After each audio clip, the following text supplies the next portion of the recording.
Christine Edgar with the Farmington Libraries, and today we're going to do a maker activity making shea butter soap. This is a melt and pour soap, which is really easy to do and really easy to purchase. You could purchase it in Michael's or Target or Amazon online. And this is just a very simple recipe. So let's get started. These are the materials you're going to need for our activity. You're going to need a heat-proof microwavable bowl. You're going to need your soap molds. And again, just like our last soap program, you can use muffin tins. That's the perfect size. I have my measuring cup, my cutting board, and my knife to cut the cubes of soap. And usually I recommend soap dye and soap fragrance, but I don't have that today. And I've done this before where I've used vanilla and honey, and it's come out really nice. So I'm going to do that again. This is my soap base. It's melt and pour shea butter soap base.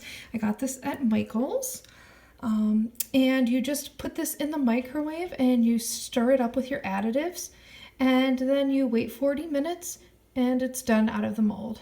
So here we go. It looks like this. It's scored for you to cut and measure. I've already measured this. I filled this with water and then poured it into a measuring cup, and all 4 of these together is about 1 cup. So now I know how much soap cubes I will need. My cubes of soap. This is what 1 cube looked like. It's about 1 inch by 1 inch, roughly. And I cut each one of these into 4 cubes just so that it would be a little bit easier to melt.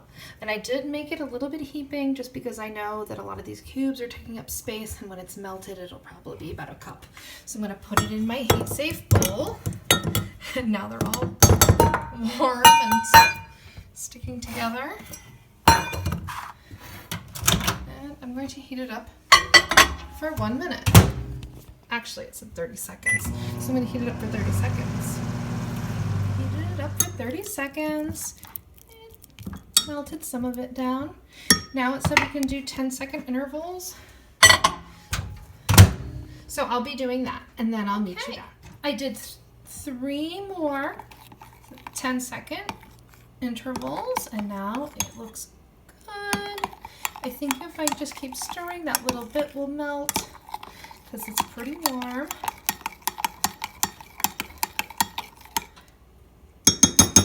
So I really like this shea butter base. It's very moisturizing and it smells nice. So now I'm going to add 1 teaspoon of vanilla extract, which will also add a nice rich color. And I'm going to add 1 tablespoon of honey. As much as I like honey and I like the smell of honey, if you add more than this for 1 cup, it will be too soft and your soap won't set. I found that out the hard way. So you don't want to add too much honey. But honey is also very good for skin and very moisturizing. And I'm going to use this to stir. And it's getting a nice, rich color.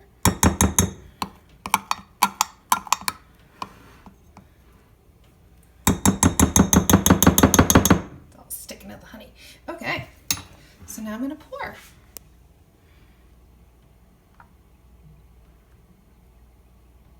And I have one more fun thing for this. Because this is honey soap, whenever I do honey soap, I also like to give it a nice honeycomb texture.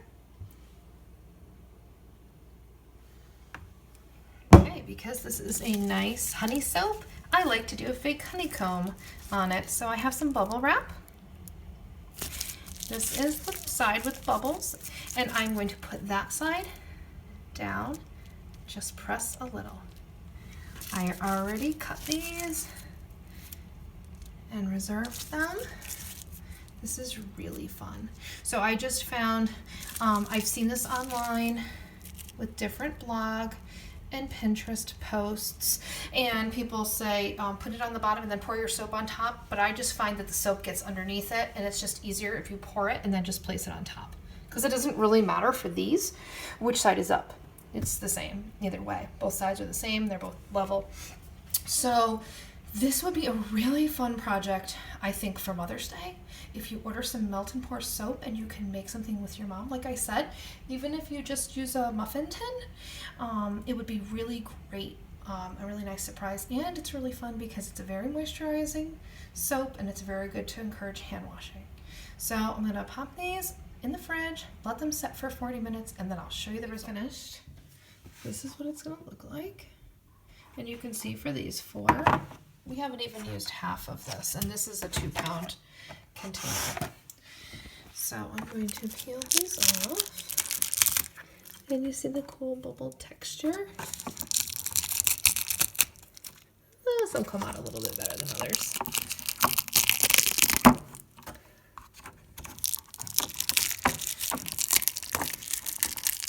And these are really deep. And now you flip it, and you just give it a press. You can see it.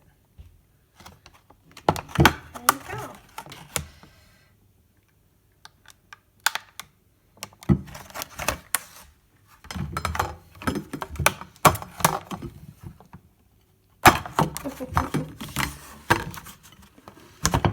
I'm trying to do this one here, which is not so graceful.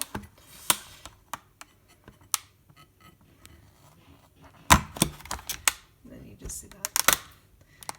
Bumps up here.